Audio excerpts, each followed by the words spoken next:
Okay. Mark 2, 2.0. There you go. Had to reboot the whole system and get it going again. So my apologies to our existing audience. So without further ado, Michael Gray Griffith and Andrena, you're leading the charge. Right. Well, at least we haven't got an echo now, so that's one blessing. I don't quite know what was going on there and that you weren't getting it, but anyway. So welcome back, Michael Gray Griffiths. Thank you. It's a bit awkward now because we've covered some things.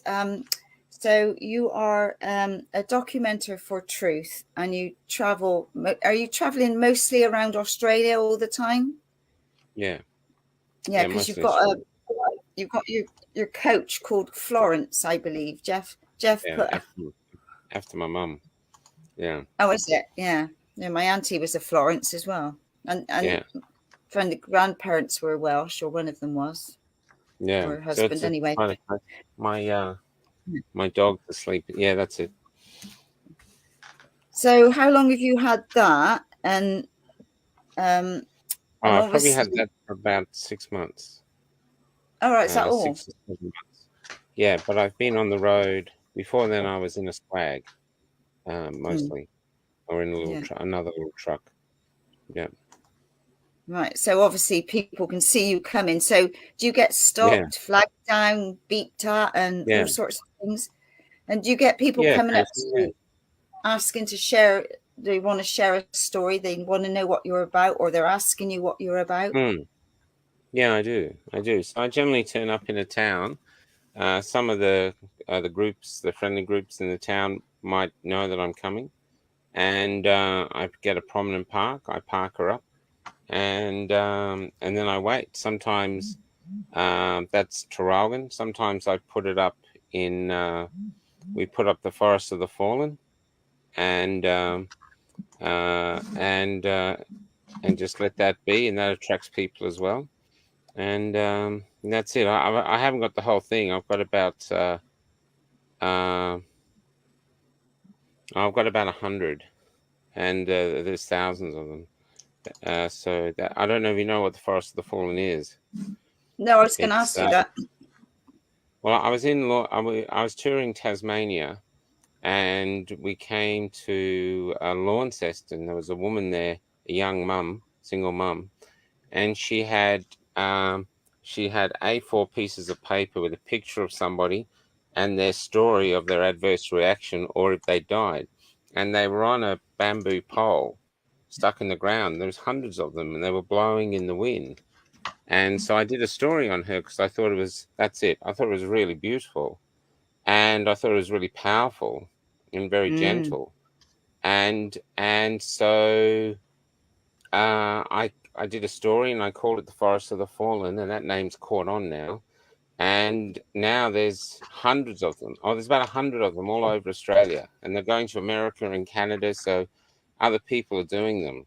And yesterday we had a council worker take them down in Mildura, and we filmed him taking them down, and that's just gone uber ballistic. The Daily Mail's done a piece on it, so it's sort of telling the councils, you better to leave us alone. We're not doing any damage.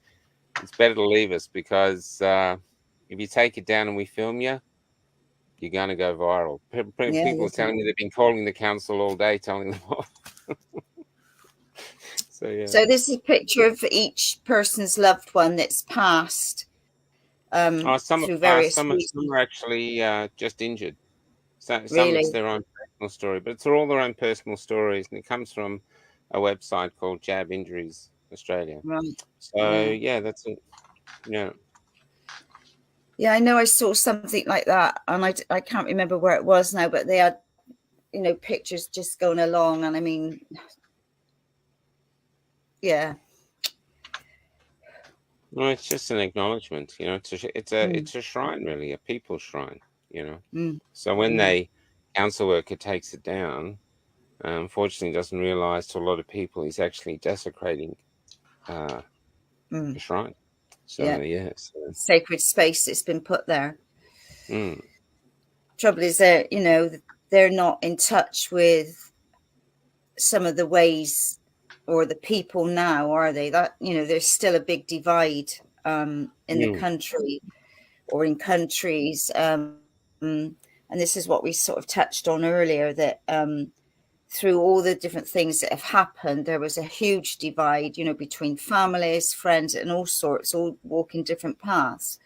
And now, you know, a few years later, it's like, we're not meant to be divided. We're all meant to be together and sharing and caring. And we all need to stand together. We all need to share. We all need to talk. We need to be a voice for others. And this is what you're doing. And I'd like to honor and acknowledge what you're doing over there, because giving a voice to so many people now more than ever, and more people are more aware or waking up to, this is not right, what's going on, or, you know, it's like a ripple effect, and things are starting to ripple out now. So people are, I think more people are ready to share what's happened. But I think talking to a lot of people, it's the guilt they're carrying, that they've had to do things that weren't in alignment, or they've had to do them for their jobs, or all these sort of things. But, you know, there's so much heartache out there at the minute for people struggling. So are you finding that you're hearing more and more of stories really of people waking up, or people don't know how to move forward with what they've done? You know, like you spoke about that lady, a lot of people, the guilt they're carrying, and they've done a job that they had to do through no fault of their own, you know, like blackmailed, if you like, really. Yeah, that's correct. Yeah, I interview lots of vaccinated people now, and a lot of vaccinated people talk to me. A lot of them are injured to various degrees, or have been injured. A lot of them are concerned they don't want to take any more, but they've still got the, especially in the health industry over here, it's mandatory. So if they up it, I think nursing home workers need 5. And Oh my God. Yeah, and people are torn between doing a job they love, and a lot of people want to really do their job, not just for the money, but it's the social aspect, and it's the feeling of the purpose in their life. You know, a lot of people, especially nurses, I think, nurses find their work gives them great sense of purpose. And that's the nurses I interview who were basically sacked like they were criminals. They, you know, the sacking of them from an email, I think gross misconduct, simply because they wouldn't, you know, partake in an experiment. They're broken, and they're broken because, not because they're cleaning houses now or picking fruit, but because something they gave their absolute life's purpose to has betrayed them, you know. And now, instead of them being hired back, they're importing nurses to replace them. So they won't hire them back, even though, you know, there's so much truth out there now. It's quite simple to hire them back. You know, just doesn't make any sense not to. You know, these are women and men who've got, you know, some 20, 30, 40 years experience. That's invaluable in a time of where our hospitals are struggling now due to injuries. Yeah.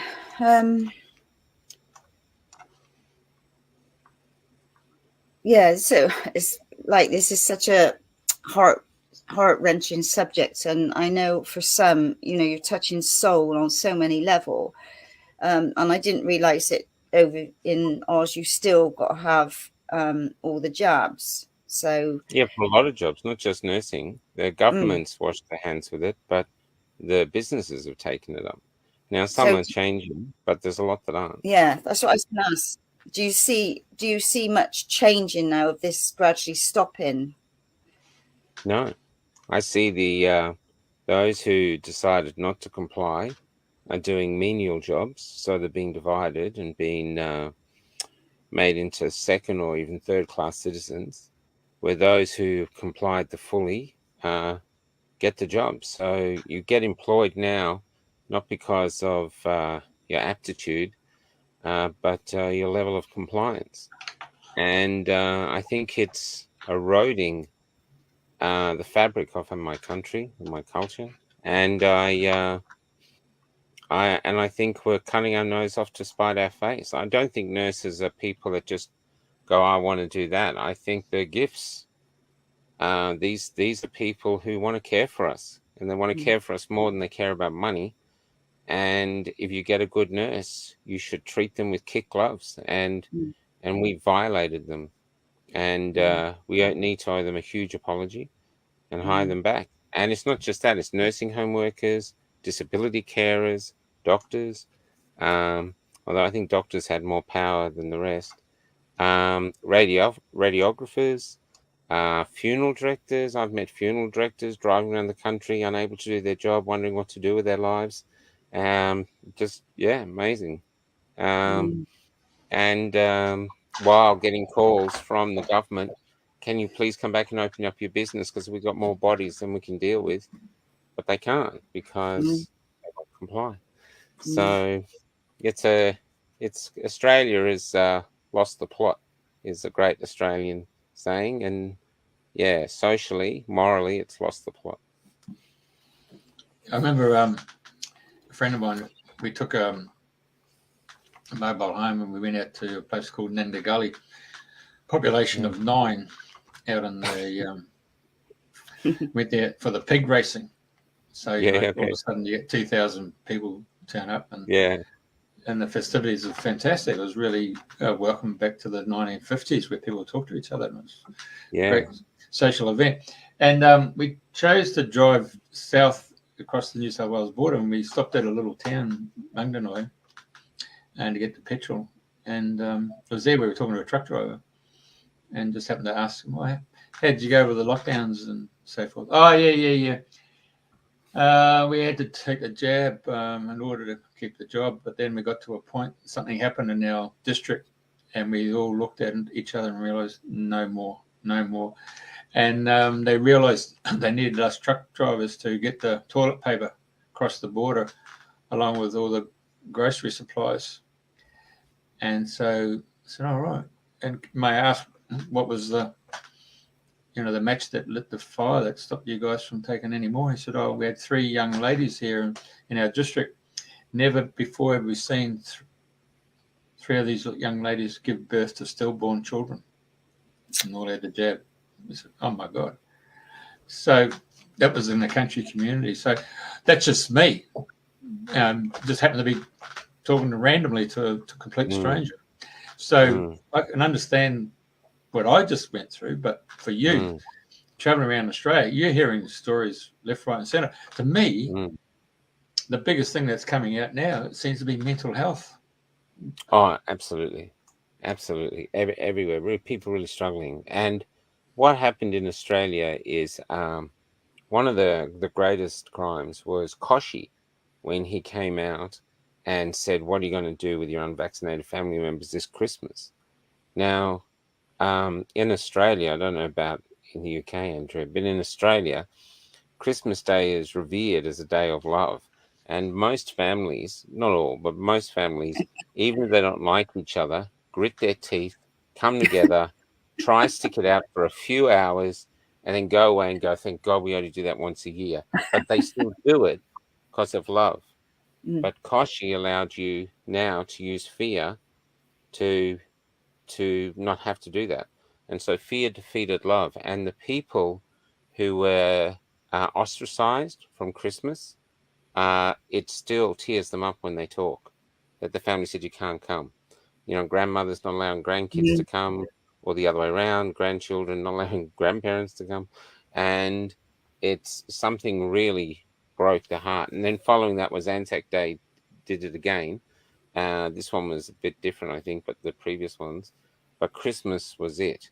And then it's been going on like that, funerals and weddings where people couldn't come. And they've really got their dividers right into the family unit and done huge damage. And love is the only way back. I'm with you. Forgiveness and love is the only way back. We all need each other. So sometimes with my interviews, what's really great is if people do talk like that, after I put them up, people actually reach out to them again. So there's some bridges being rebuilt once their relatives can see it. Not all the time, of course, but sometimes. So that's good. But it's about building community, isn't it? Yes, that's correct. I mean, or rebuilding community. Well, rebuild, yeah. I remember I'm going back into the late 70s, I think. The population of Australia was 7 million, and now we're at 24 million. And you've got to say, that wasn't from procreation. That's generally people from overseas have just flooded into Australia. The consequence of that is that I remember going to school through all my school years, and you build personal networks through school and then through sport, and your mum and dad who weren't born in that suburb but came to that suburb because it was a cheap form of housing or it was close to the job, so forth.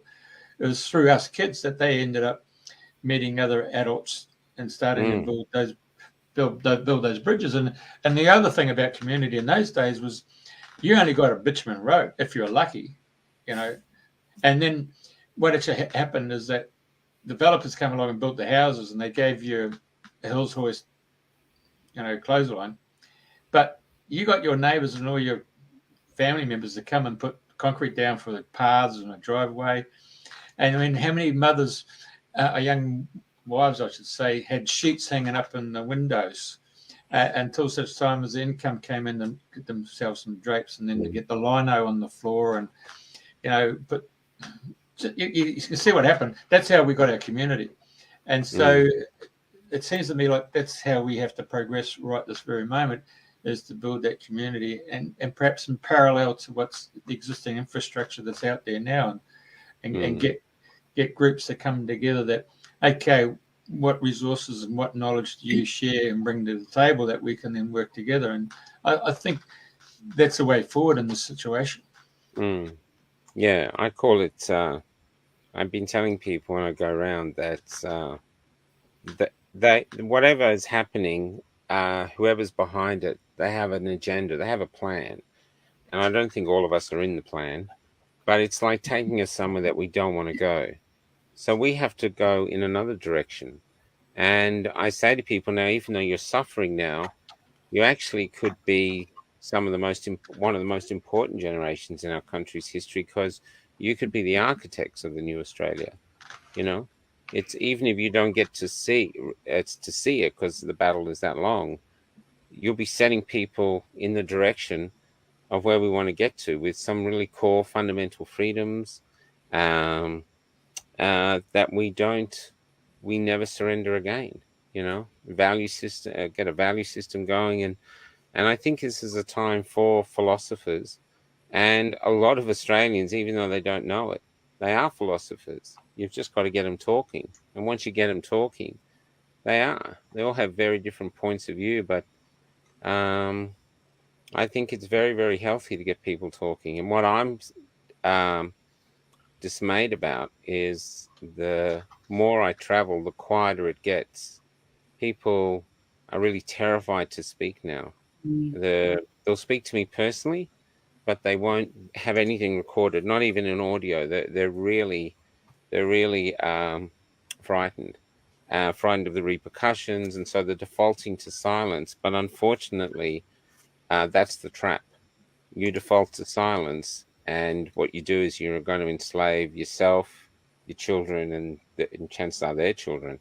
Now is really the time to stand up and say, no, we don't want this, and so and articulate what we do want.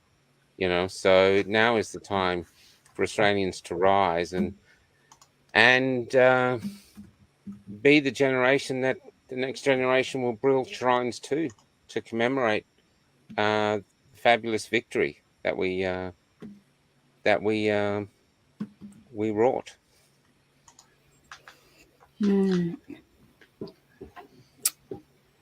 How do you see us all moving forward from this point onward now? What advice would you give to people, or you are giving to people? The advice I'd give to the people on our side, whether you're vaccinated or not, that doesn't matter anymore. If you're on our side, no matter how dismayed you get, don't give up. Just do not give up. If you want to have a sulk for a day, sulk, but otherwise get up and don't give up. Use cash. If stores refuse to use cash, refuse to use those stores and let them know. And just basically, and there's lots of ways to do it. I've got lots of friends, especially who are really good at it. They start a conversation and they go things like, "Oh, I've just had a friend. I can't believe it. She's got myocarditis. Can you believe that?" And then suddenly that gets other people talking. And so they plant seeds of doubt. And I think that's definitely the way. I also think it's a time to look deep into yourself, because the soldiers that went to World War I, World War II, and the other wars, now forgetting what wars were actually about, because that's questionable, but the boys themselves thought they were going to fight for our freedom, and they went and they suffered, and they knew they were going to suffer, and they embraced the fact that they were, because they were given great purpose to their lives. Now is the time for us to suffer. We've had a very easy generation. We wanted something, we just got it off a shelf. If we didn't like it, we gave it back. We've all got a bit chubby. We've all got a bit mind-numbing on the stupid shows that we think. We've all felt a bit lost, because we've actually wondered, what's the purpose of our lives? And this battle now, and it's a spiritual battle, this spiritual battle can fill that hole inside you. And what can happen, and I tell this to anyone, especially to men, but what can happen is, once you stand up, and it doesn't have to be huge, but once you stand up, you can't sit back down. And the reason being is, once you stand up, you're free. You sit back down again, you're a slave. So once they stand up, it's very, very rare. In fact, I haven't met any that have sat back down. So that's what we have to do. We have to actually become the heroes of this era, and not a shameful stain in history. It's our choice. When we were kids and that, we all lined up at high school, and we all got our TB shot. And I remember when a young kid there climbing over a fence and got this big cut through my bloody knee. So I had a tetanus shot. Yeah. And then when I went to Brazil, I had to go and get yellow fever shot. Same. And so when I heard Australia was going to order 240 million vials for a population of 24 for an experimental product, I couldn't fathom out why we need that volume for a small population. When I went to go and get a yellow fever shot, I mean, I had to put in an order, and it was about a week to 10 days, or even had to ring around to find out which laboratory I could go to, and then it was 10 days or something before that file was actually dispatched to Brisbane. So I just couldn't fathom out the volume of an experimental product when we've all been used to, having saying tetanus or TB shot, whatever like that. And some people had the polio shot, but to get 10, it doesn't sit with me one iota. No, it's a bit strange, isn't it? It's and they were organized, all these country towns. They came in. I was at a little town called Rainbow, which is on the edge of the little desert, and it looks like an LGBTIQ town because there's rainbows everywhere. But I think it's too hot. There's none of them out there. It's just these old Aussies. And someone was telling me there's only 4 or 5 in the town that aren't juiced, and that the rest were all lined up outside the hospital. I mean, there's been an awful lot of money made from this. You know what I mean? There's been a huge amount of money made, and a lot of that money has been made of the suffering of their brothers and sisters. So that's something that's going to have to be reckoned with.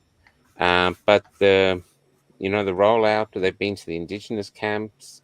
I've heard stories of the Indigenous, or the originals, as they like to call themselves now, being inoculated in parks basically while they were drunk. too drunk to do anything about it. Interviewed a nursing home worker called Tash, who they were the second nursing home to get it, and they thought they were getting the flu shot. And so when they came back to get the second dose, they said they didn't want it. And they said, we've already had the first. So they didn't even get any informed consent at all. They didn't even get told they were getting it. She's now at home with a very bad heart, can't walk, and actually is very concerned that she's going to die. She's a little 4-year-old girl.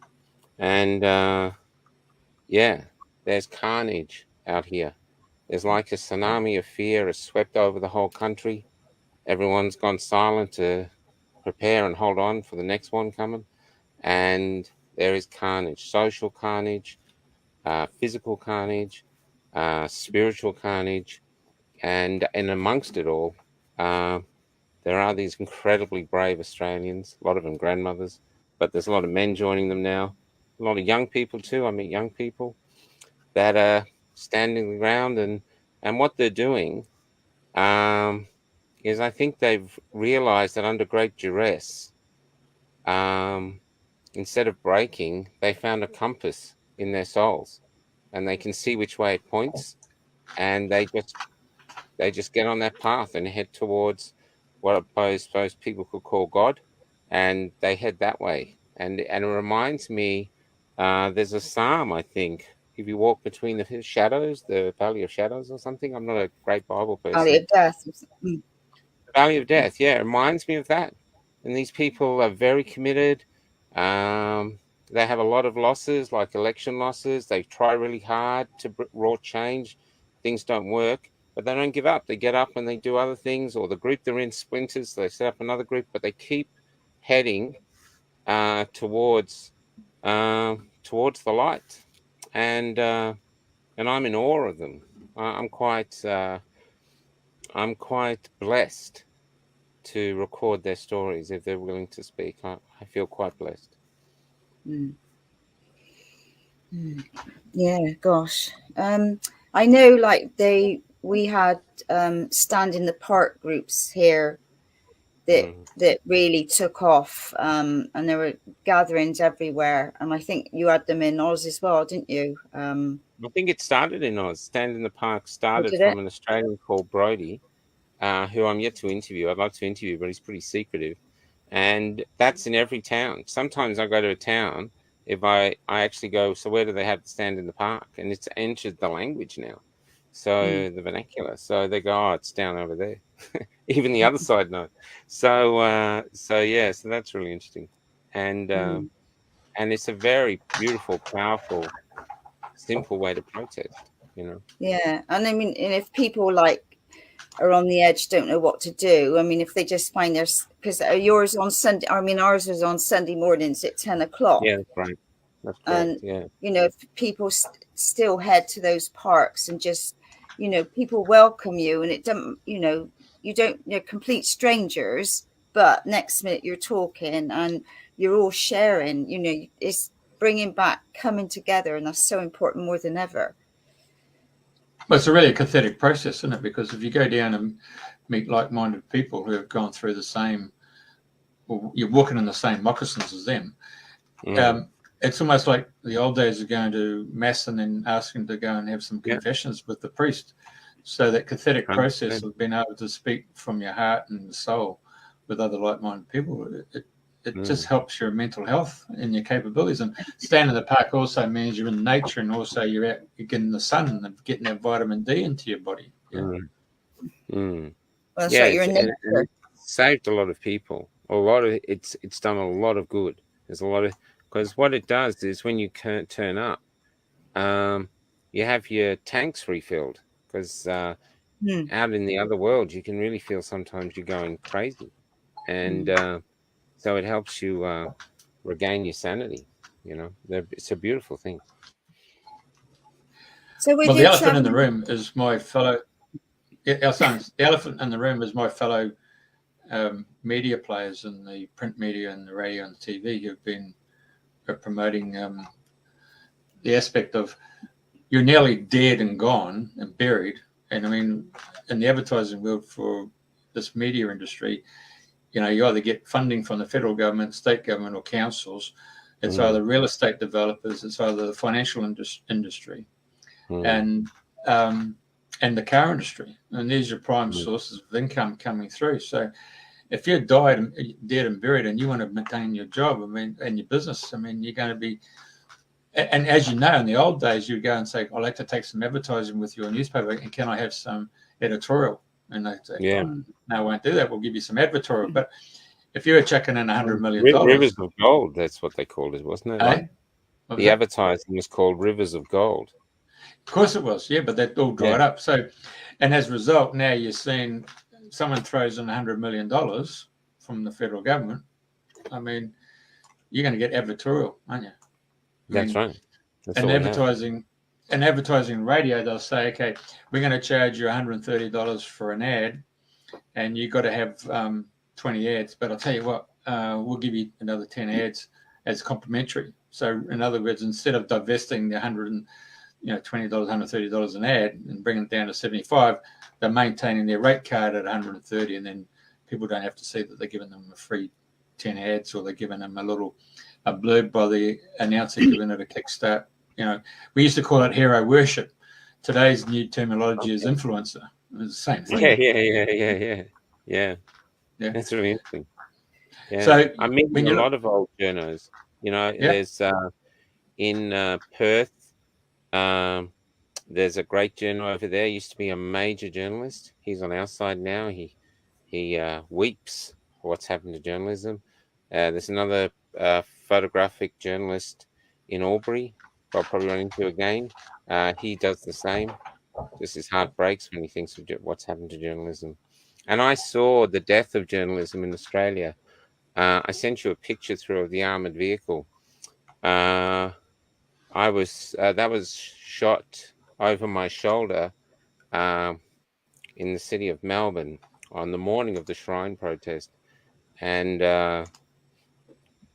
one of them shot this guy here running, jumped on the kid next to me, and I'm pretty sure he came down. Whoever he down, this guy really brought him down. And behind them there was a load of cars. There was loads of them, and they weren't asking questions. They just opened fire, jumped on people, and opened fire with rubber bullets. So I got one of them shot me in the hand and broke my hand.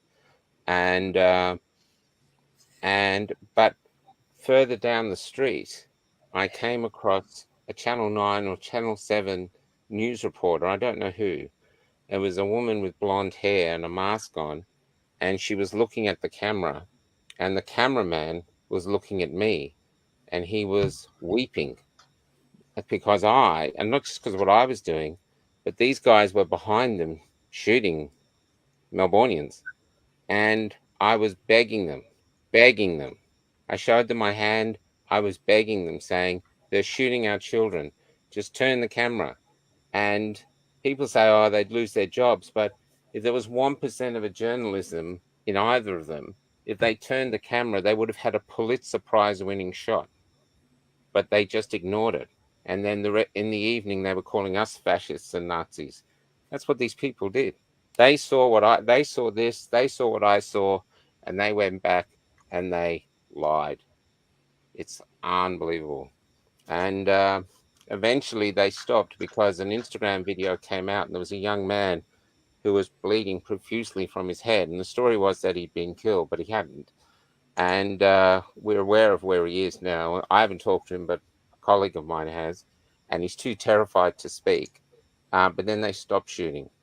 And they must have thought they've gone too far. But they weren't just shooting young people. There was grandmothers in the crowd. I have a friend. She actually ran into a card store, put on a mask, and pretended to be reading a gift card as these guys came in with their weapons looking for anyone, and they just walked past her. She said she was terrified. But she still didn't go home. She still came back, and we all got together in this crowd, and we kept on protesting because I was about to leave, but these three young girls said, I'm not leaving. I think they said something like, this is bullying. We want our freedom. And so they marched back into the gauntlet. And I thought, well, I'm an old man. This is my fight, not yours. And so I followed them, and the rest is history. So what made you pick up the camera and then decide to go and interview people? Well, I was sort of just before the shrine. So I was a playwright. With the first lockdown, I bought it. I thought, okay, I think it's been an engineered virus. They hadn't talked about the vaccine then. I thought they were like trying to protect a viral spill, really. And so my playwriting stopped because every theatre in the world was shut down. So I wrote my first novel, and the four of us, my kids and my partner, we were living above a shop, and we just hunkered down like everybody else. It was an experience. It was actually quite exciting initially because you thought, well, I've never been through this, Are we going to die everywhere? But then, I mean, it was 200 and something days. I mean, it just went insane, and it very quickly became clear that it was there was BS. And then when the lockdown opened again, the theatres opened, and we were allowed to go back. And we actually did a short tour of one of my plays called The Magnolia Tree. And on our last gig, which was in Bairnsdale, I think, they said, oh, they're going to lock us down again tonight at midnight. So we did our play. We weren't allowed to leave the stage to meet up with the audience.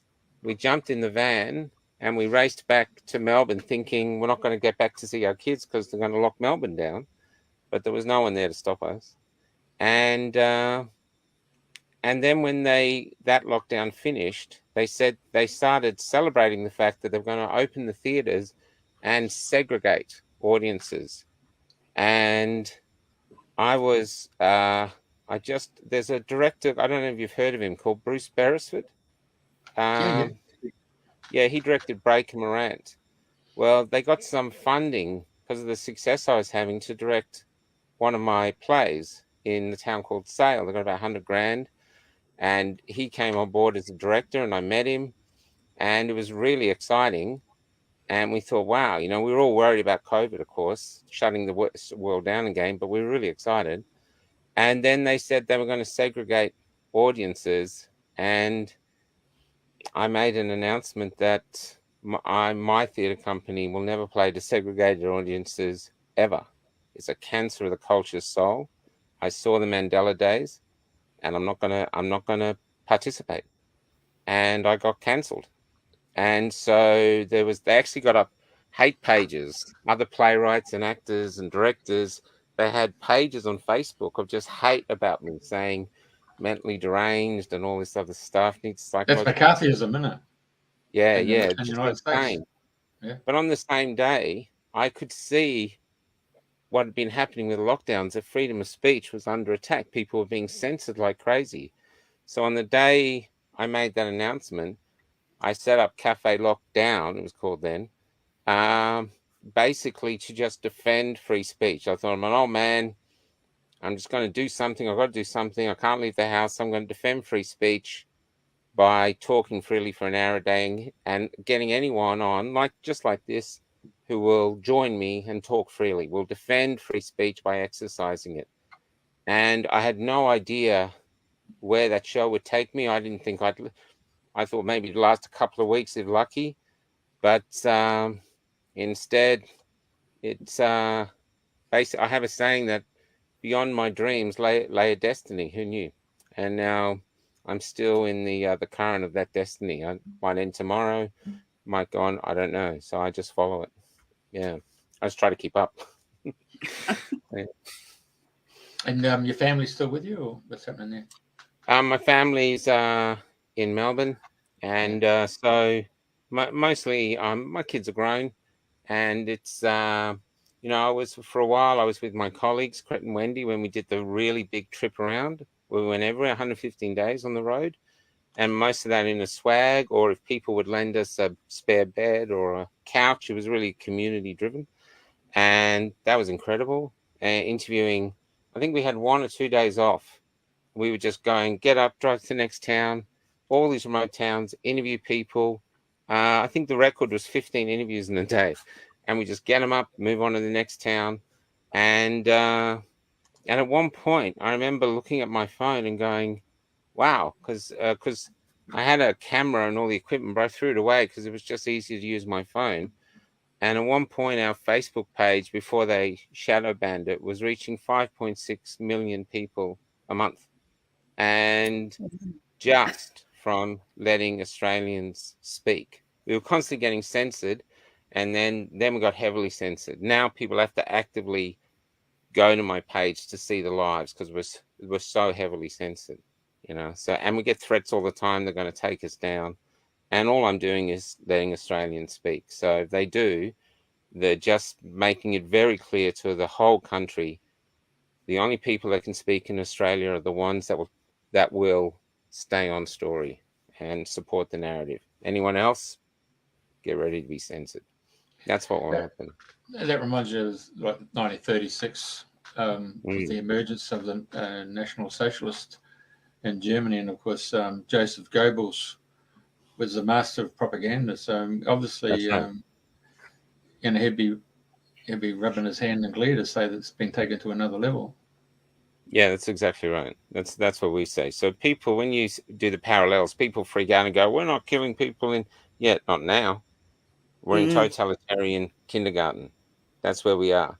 We're currently now with all the cameras, especially this is the same in England, with all the cameras they're putting up, with the way they're getting rid of cash. They are currently building a prison around us, and we're seeing it.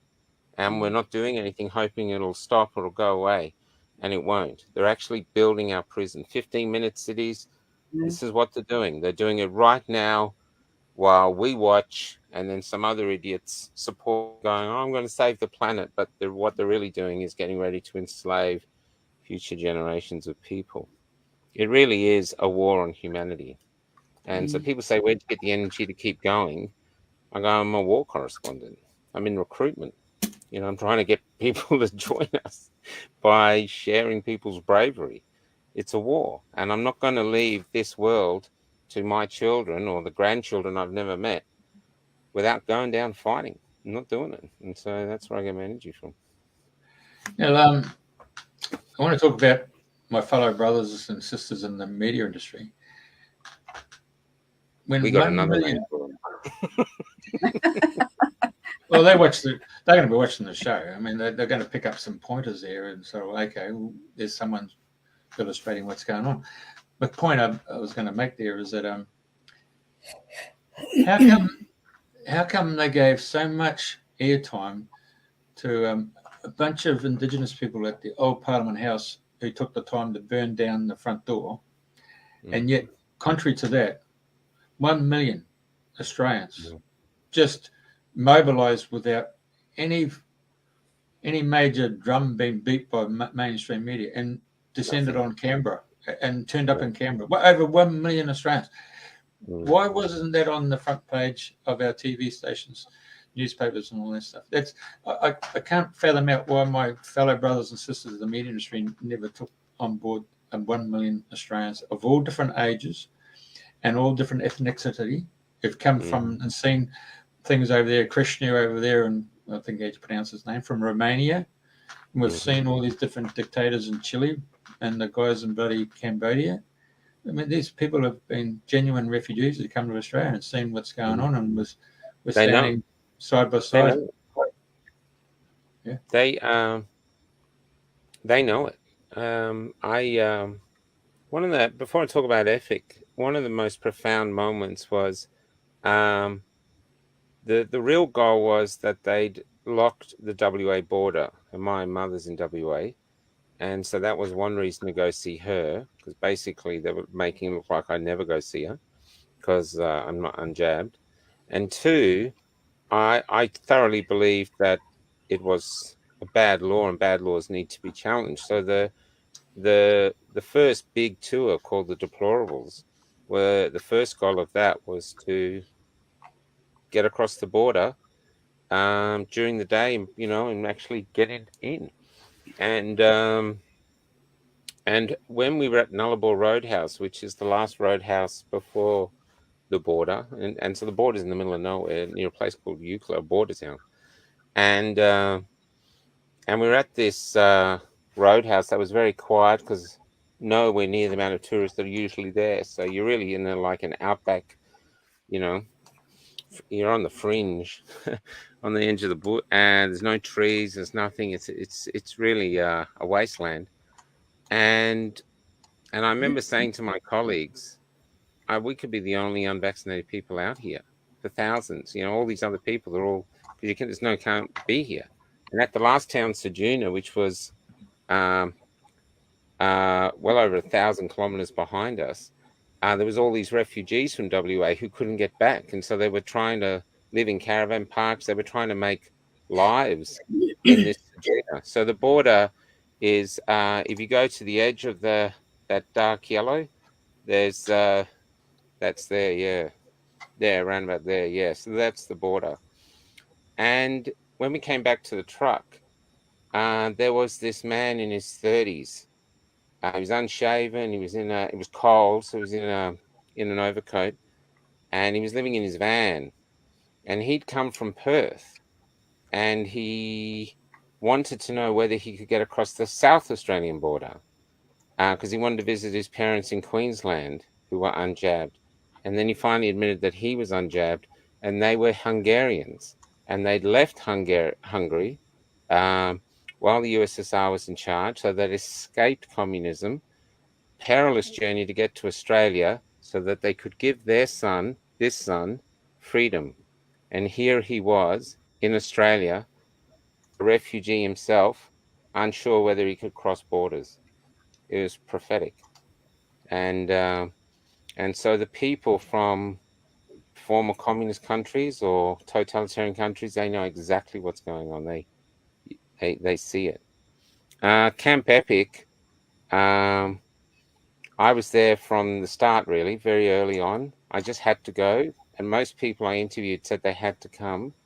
The police commissioner of the Australian Federal Police said there was only 10,000 there, but in actual fact, I think it'll always be debated. There's definitely close to 1 million, somewhere between 500,000 and 1 million, or maybe over 1 million.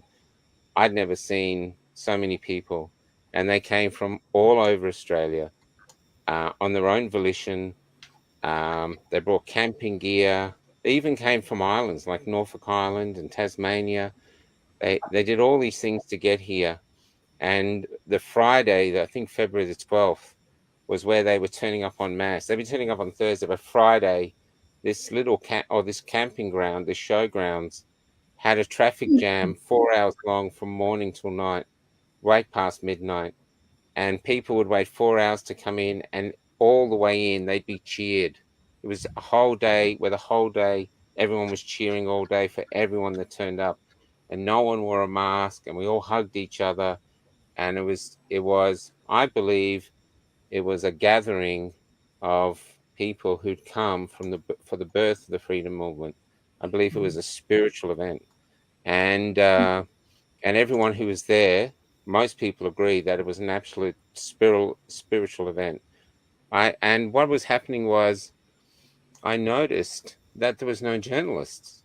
There wasn't even any streamers like indie journalists, and this was a historical event. So I got, on the day before, I got my little camera, and as soon as you came in, I stuck my camera in your face on a Facebook Live, and said, "Where are you from?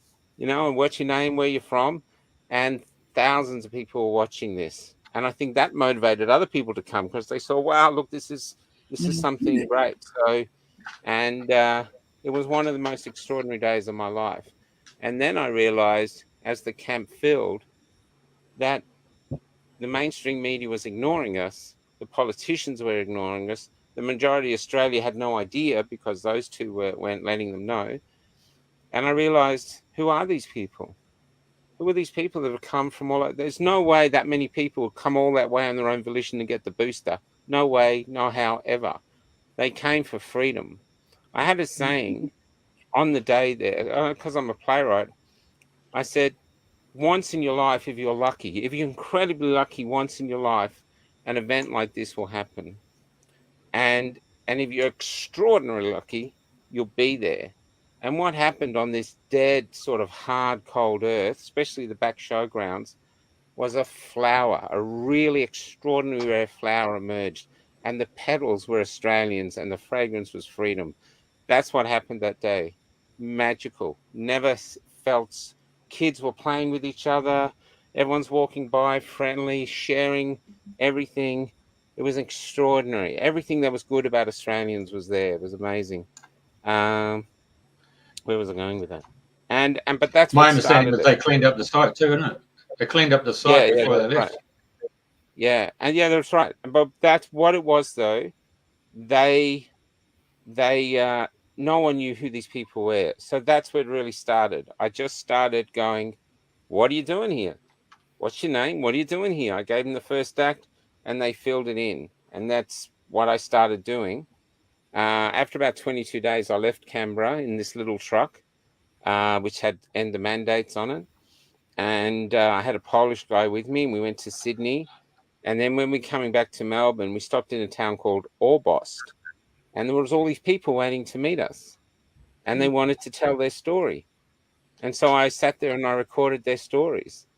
And then I said to my friend Cret, there's a whole huge swathe of Australia that none of the freedom movement knows if there's anyone out there's on our side or not. It's just silence. I think we could do this all the way around. And so we got back to Melbourne, changed the things on the truck, and there's only a little 4-cylinder Daihatsu, Kia, could only do 80 k's an hour. And a little convoy just followed us, and we didn't even have enough money to get past Adelaide. So we set off purely with our fuel tanks filled with faith, and we had it off. And 115 days later, we returned after circumnavigating the country and interviewing. Well, I have no idea how many people we interviewed. And that was it. Yeah, it was extraordinary. And every town we went to, apart from one that didn't know we were coming, it was very remote. Every town we went to, we found resistance. Every single town. So Australia is not for this. There are the ones who are. Then there's this silent mob who are thinking, I don't like the way this is going, but I don't like doing anything about it, so I'm just going to wait and see. And then there's this active tribe of people who have the courage to stand up and be counted. And that's who we've been recording. You made a point about the cash and people being forced, businesses to take cards rather than cash. The most important thing to happen in Australia happened on Anzac Day, Easter weekend, and one of the largest suppliers of building material and Bunnings. So I suppose in the UK it would be B&Q. B&Q, that's right. And of course, all their terminals went down and they couldn't receive cards, so they had to revert to cash. I heard that, yeah. So, but then for people who travel out bush, I've always told people when they've rung us up for the international shipping and the trade and the radio type of thing, I said, if you're traveling around in your vehicles, make sure you got cash, because you're going to go into the country communities where there's usually blackouts, and they have to use the old hand-fashioned pump to pump up the fuel, and they can only take cash. So, and they prefer cash. Cash is still I only use cash. Out here, cash is very popular. And I still see a lot of people using it. I see a lot of people doing cards too. And I don't mind if you do cards, but we need to keep cash. They want it gone. And I have seen something recently. It's occurred to me when I've been with people and they've gone to an ATM machine, particularly on the Sunshine Coast. And the particular bank is the National Australia Bank, NAB. And I couldn't believe that they've closed a couple of their branches down on the Sunshine Coast, and it didn't, their ATM machines. Then I come back into my local area and I find my NAB's just closed their branch and their bloody ATM machine. And I'm thinking, well, what's going on with one of the largest 4 banks in Australia for them to go and do all that? Yeah, and that's everywhere. Everyone's talking about it out here in the country. You're trying to find an ATM, good luck, they're closing all the banks, or the banks don't dispense cash. So I don't know what else they're going to do. And that's happening. There's JB Hi-Fi in Mildura, won't take cash. And I think that's something people in Mildura can protest about to stop them. So obviously the big corporations are trialing going cashless in these towns to see if the people will do it, and if they do, they'll bring it to the cities, and there you go, you know. And my only fear with that is I just think you're giving them great power. If we've got digital money, they have great power. I wouldn't be able to do what I'm doing. They'd just shut us down. We wouldn't be able to get fuel. So that's how they'll do it, you know, and they'll justify it. They're already calling us, they call us domestic terrorists over here. So I love interviewing grandmothers, because we have so many powerful grandmothers in our movement. And I go, you know, did you ever think you'd end up reaching your 80s, your 70s, your 80s, even your 90s, and be a domestic terrorist? And they go, I am a domestic terrorist. You know, they embrace it. But they're using it to try frighten people. They're weaponizing the language. It's like the system is becoming brutal. The people are still good within it, majority, but the system is becoming brutal, and it must be rallied against. It has to be. We cannot live like this. We're human beings. We need each other. We're a social animal. AI and all these other things should be there to enhance our lives, not incarcerate us. I know. I'd like shush a minute before I lose my thread. But going back to Canberra, it was like a huge soul calling for people, wasn't it? They didn't know what the soul called them. And I know Sequoia's watching, and I know she was one. And you know, I watched so many videos of people coming together and all what was going on, and it was so lovely to see all these souls come together, and that's what it's about us all coming together now more than ever. That's what everyone I interviewed, everyone there said they were compelled to come. And even the ones who felt they wanted to come, who I've interviewed, said I had a real calling to come, but I just couldn't. I really regret it. But the ones that did, I mean, I've met so many people that said they went to bed and then they got up at 4 a.m. and said, come on, kids, threw them in the car and going, what are we doing? And they were gone. And these weren't families that could afford it. This was single mothers. There was a guy in Perth who's my favorite, called Colin, I think, 82 years old. Oh, is he? He's 82 years old or something. He's late 70s, 80s, early 80s. His wife had just died, who he adored. He was an SP bookie, so he's always been a bit dodgy. You know, that's how he's made a living. And he's never been to a protest in his life, never had time for protesters. But something was happening to his country, and it really spurred him into action. And so in his tiny little blue car, like, you know, something like a Corolla, he picked up another guy who wanted to come. And the two of them drove across Australia to Camp Epic, stayed there for a couple of weeks, drove back. When they got back, they couldn't get in. The Victorian government wouldn't let them back in. And eventually he said, stuff it. And he drove across, and he went 900 kilometers, because it's 900 kilometers from the border to Norseman, which is the first town. And he drove there, and they chased him down the road in his little blue car, this little old man.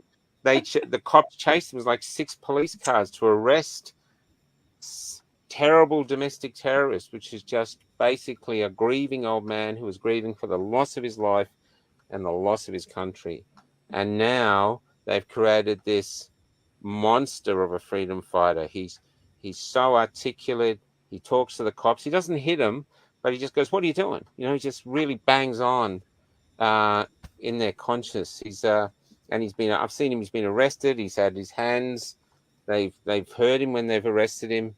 He's a real hero. What he should have done in the era that I grew up in, they would have made a film about him, probably stuck Jack Thompson or Sam Neill, and made this wicked road movie that was just, when we'd all celebrate it as like the movie of the decade, this great movie of this man. But instead, he's vilified and domestic terrorist. And in WA now, they have laws that are even more draconian than Victoria's. Now, I want to talk about those. In their laws, they have the right, if they decide that you're a danger to society for just doing what he's doing, they can come to his house, seize everything he owns, don't need a warrant. He's not allowed a lawyer. They can take him somewhere of their choosing and inoculate him whatever they feel they want to inoculate him with against his will. So if you're a freedom fighter in WA now, and I have several friends who are, they are the bravest at the moment because they're really living under the threat of losing all their rights. In Victoria, we fought the bill before Epic called Kill the Bill, or maybe it was after Epic, I can't remember. And it was called Kill the Bill. And Dan Andrews brought in changes. He actually got rid of habeas corpus. So the first time since the Magna Carta anywhere in the free society. So he now can decide, okay, that Michael is a threat. I get thrown into a camp. I can be there for 2 years. This is in the law. This is law. The politicians passed it. Once a week, I get to write to the warden to say, I think I can be let out now. If he likes my letter, he can send it to the show officer or the health department or someone in the government, and then they might let me go. If after 2 years they decide that I'm innocent and I never did anything and they let me out, I have to pay for my incarceration, even if I'm innocent, and I have no right to sue the government. That's the laws they brought in. I had Romanian lawyers who'd been Romanians, lawyers who'd been the Jewish lawyers who were the ancestors of Auschwitz parents, and they were horrified and fighting along with us. We had people praying in the streets trying to stop this law coming in. There was, I think at one point, there was somewhere between 500 and 700,000 Melbournians, or not Melbournians, Victorians. They all came from the country towns saying no to this law, and they just let it in. They just let it in. Extraordinary. Australia's gone. Australia is gone. It's just a worn poster now of who we used to be. But the days of Paul Hogan's throw a shrimp on the barbie, well, you might as well add throw a shrimp on the barbie and your neighbour under a bus. Australia is gone. There's one town I went to, I can't remember the name of it. It's an Indigenous name, tiny little town. It's only got 1,200 full-time residents. During the lockdown, the one police officer was getting up to 200 calls a day from people in that town dobbing other people in. Really? That's where we've come as a country. Yeah. And the thing is, if somebody's house is on fire or something, you call your neighbours for help, don't you? That's right. That's right. I met a hairdresser there in this town. Actually, I won't say the town because I don't want to get her in trouble. I interviewed her, and what she used to do was she lost her business, and she had a mortgage, and she had to survive. So she used to sneak locals into her house because you couldn't get your hair cut. Sneak locals into her house to get a haircut, and if any of the neighbours called the police, if the police came around, she'd hide these locals in her wardrobe, so the police would come in, check the place out. And this poor schmuck is in a wardrobe with the scarf, with this thing around his neck, waiting to get his haircut, terrified that he's going to get arrested and a massive fine. I mean, it's madness. And I had another hairdresser who was working from home, and she told me that the young tradesmen used to come in, and she said it used to break her heart, but they used to sob because under her scissors, they were finally away from their peer groups and their friends and their bosses and the mainstream media. And they said to her, they never wanted to take it. They feel violated. They feel this. And they'd sob. This is young men, And this is what's happening in Australia now. The freedom movement is different because we're basically openly ourselves. But the other side, they have to take who they are and they have to conceal it under a shell that is a socially acceptable shell. And that's how they're going to have to live their lives. And that's how their kids are going to have to live their lives. Otherwise, there could be consequences. So, but the freedom movement, we're basically outspoken with ourselves. But the punishment is a lot of us are doing the menial jobs now, cleaning houses. There's so many nurses and other people I've met, highly qualified. They're cleaning houses, picking fruit, working in bakeries at the back and cafes, and they've been devalued by society because they won't jump through hoops. So that's where we are. And so, but myself, I'm 57, taking me a lot of time to find out who I am, and I'm going to go to the grave being who I am. So if I have to go to the grave penniless, well, so be it. But I'm not going to hide who I am behind this government shell. They can go to hell. You know, there's definitely an intelligence behind it, isn't it? When you start looking absolutely. Behind the whole absolutely. thing. So we've just had 1 million Australians without any beating of the drum through mainstream media. No. Not get inspired to actually uplift themselves, uproot themselves and go down to Canberra. I mean, that shows that there's another intelligence that's on another level again. That's actually, and that's got those people involved in that. So it's almost like we're watching how art imitates life with the Terminator, with the war against the humans from AI. But then I don't know if you actually watched Star Trek, but there's a new current show on Picard season 3.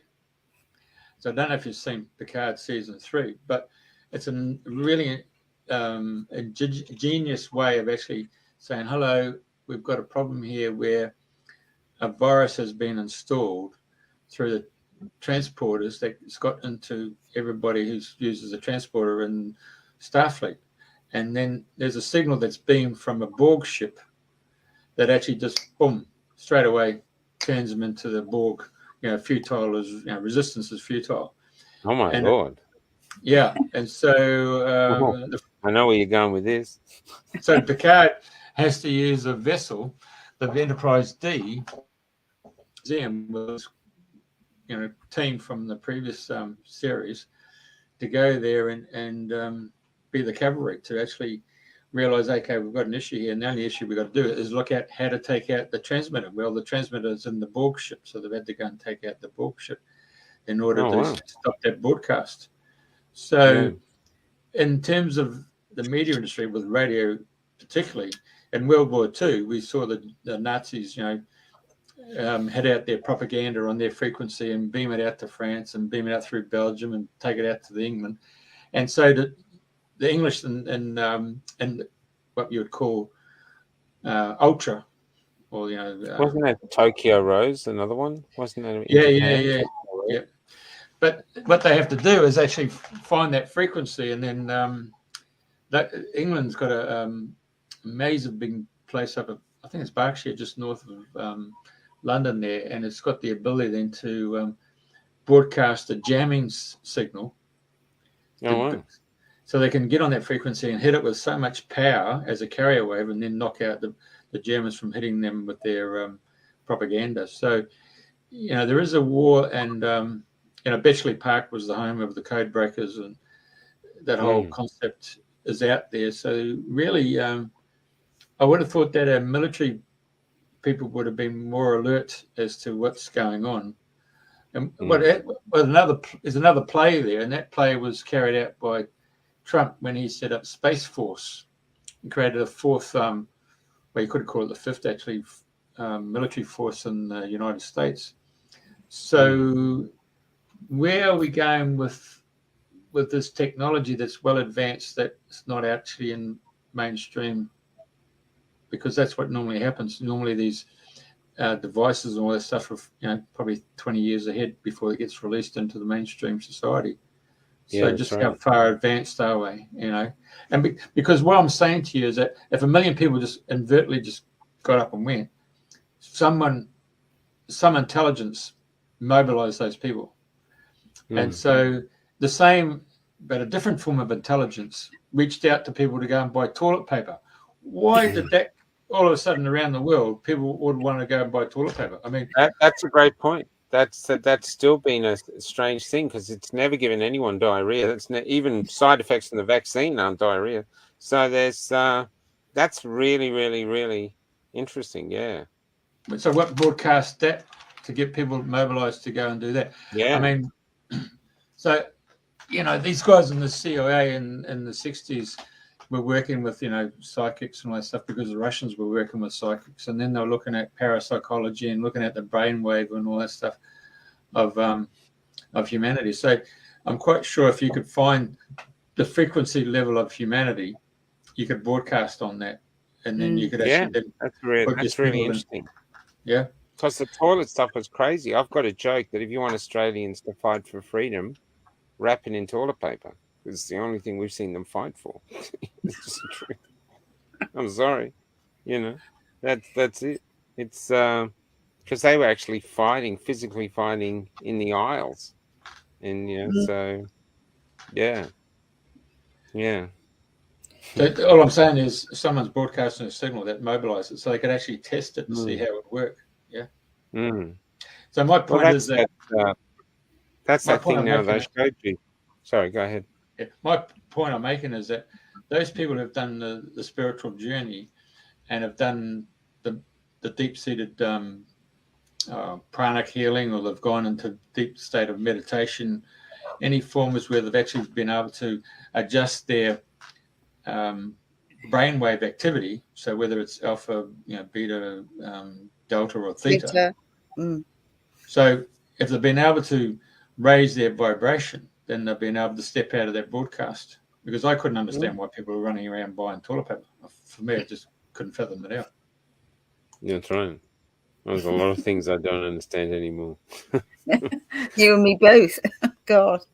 We got a joke that you can always tell the our side by how strong our necks are because we're constantly shaking them. Like, what the, Yeah. So we have to try to constantly. Good exercise. Yeah, I got a friend that he goes. He does a show called "What the F," and he's never out of material because that's how he sees the world. Nothing makes sense to him anymore.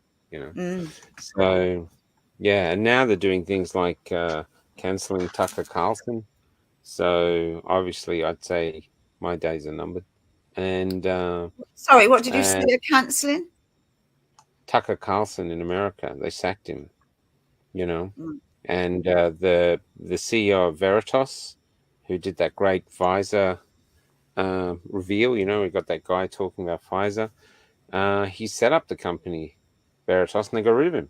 So they're the huge power out there to silence us.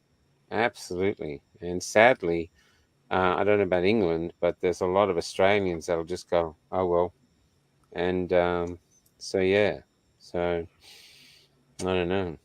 I wouldn't be surprised if we wake up one morning and Calf Head Off that's been deleted. Yeah.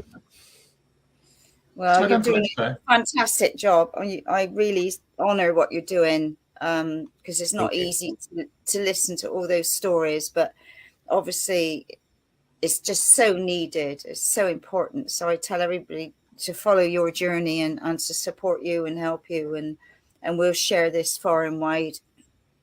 Thank you. Yeah, really honour what you're doing. Thank you. You're welcome. Thank you very much. I'm hoping that my fellow brothers and sisters in the media industry pick up the story and realise that there is a story here, and they can go down the rabbit hole. And they've obviously taken the blue pill rather than the red pill, but there's a choice. I've got a few journalists that are trying to do stories, but they keep getting their editors say no. So I've got a few who talk to me regularly, and they're very frustrated because their editors just go, no, they can't, they're not allowed to portray our side favorably, which is, it's like getting an editor in pre-war Germany to do a good story on Jews. Ain't gonna happen. And so, and that's us. Andrena, you got something? Well, no, I mean, I just can't thank you enough for taking your time to share your story and what you're doing and the difference that you're making. It's just amazing. So one thing I would like to ask is, obviously on your traveling, have you got your compass set? You're going to go across this way, or do you just wake up and think, today I'm guided or feeling to go this way, or how's your journey led? I do this trip. I have sort of an itinerary I'm trying to stay to. So it's Echuca tomorrow, and then Bendigo and Ballarat and Geelong, and then back to Melbourne. But I personally, if I get a story and I'm close to it, I'll go there to get the story in person rather than Zoom. And I'm somewhere between Mill and Echuca at the moment. I'm not sure, Woodwood or something. There's nothing here. It's just a tiny little van park, and I'm right next to the Murray River. And but I know this will sound odd, but I actually don't feel I'm in charge of my itinerary. I feel that there's a great lot of, even people yesterday at this town were saying, "Oh, I've got a feeling of deja vu." It's really strange, but I won't go any more than that. I'm just telling you, incredible things. Like the other day, I was quite down, and I camped in the bush by myself just to try get myself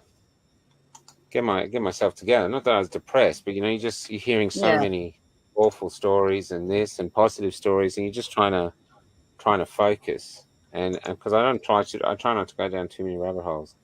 And so I'm way off the beaten track.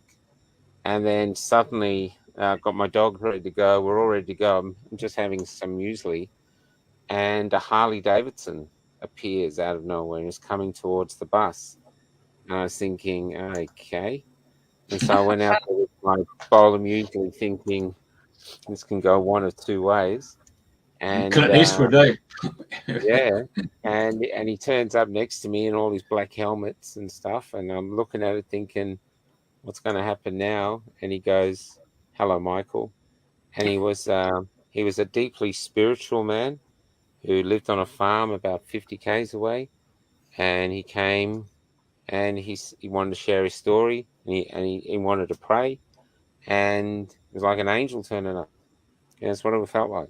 And I don't want to go too far down that thing because I don't want to sound like a nutcase. But that's what it was like. Very holy man. The bike was covered in crucifixes, and he really gave me a lot of hope. It really was incredibly moving. And then with my tanks filled, I headed off to the next town and do what I do. Right. So on the site there, we've indicated there that if people like to, they can help with your expenses.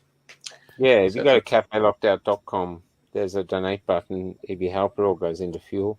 And it all goes into fuel and just, we live pretty frugally. But, we've got a generator. We got a Starlink from Musk's Starlink. So we can do a show from whenever. We did one from the middle of the Nullarbor, right in the middle of the bush. Even here now, I don't know where, I can't even know where the town is. This is all us now. We're thoroughly independent. I don't know so much journalists as historians, as we're just getting people to speak. We don't edit it. We let them have their say. Australians, I think most people are great storytellers. And what we've been taught from youth, from school, is that we don't have a story worth telling unless you achieve something extraordinary. Yeah. If you win a gold medal, then you've got a story worth telling. If you just, live your life, then you don't. And in actual fact, that's completely bullshit. People have incredible stories and really deep insights, and I love those stories. I really love them. This was at the back of Burke. Back of Burke is about as remote as you can get, and so we were testing her on a dirt road, and she actually broke down just after this, and I was stuck in the back of Burke. in a broken bus. And what I found out was if I turned the key every 10 seconds, she'd go. And I thought, well, I can't do this all the way back to Melbourne. It's thousands of k's away. So I'm Australia's oldest diesel mechanic apprentice. But she keeps going. She just keeps going. She's a tough old thing. And so if you see us and if you want to tell your story, and I urge you, we have a saying, it's on a fridge magnet here somewhere. This is our new saying now that we use. I don't know if you can say it. A great guy in Cooktown sends them down to me. Freedom breeds hope. Silence breeds slaves. When you find the courage to speak, your mouth becomes the womb of your children's liberty. So that's our mantra now. So I urge people to speak. And even if it's going to suffer, well, suffer. You'll feel better for it. And the suffering won't hurt as much as that regret inside you. And especially if you do finally see your children or your grandchildren or even other people's children going into this slavery, you'll give everything away that you decided to keep. Now you'd give it all away to come back and fight for their liberty. That's where I truly believe we are. We can't get a social credit card system. We've got to keep cash. We've got to be a free country where we're allowed to speak freely. Actually, just to finish, these are lessons I've learned from the road. I believe the Western civilization, America, England, Australia, and others, but those three, say, or New Zealand 4, we used to have 2 freedoms: freedom of choice. You had freedom of choice, and freedom of speech. Now, if you've got those 2 freedoms, and you don't have to use them. If you want to be a slave, you're free to be a slave. But if you have the courage to use your freedom of speech, freedom of choice, and speak, and exercise freedom of speech, they become parents for another freedom, and that is the freedom to discover who you are and be yourself, and be the best version of yourself.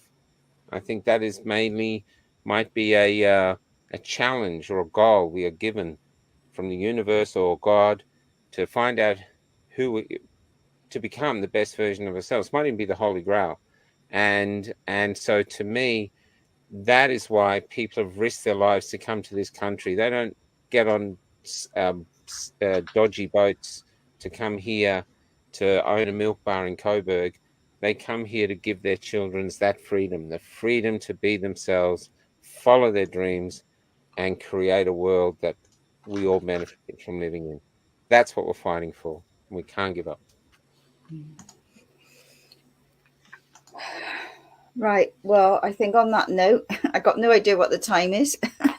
But it's been an absolute pleasure listening to you and your sharing. And I can't thank you enough for being our guest this week. So thank you. God bless.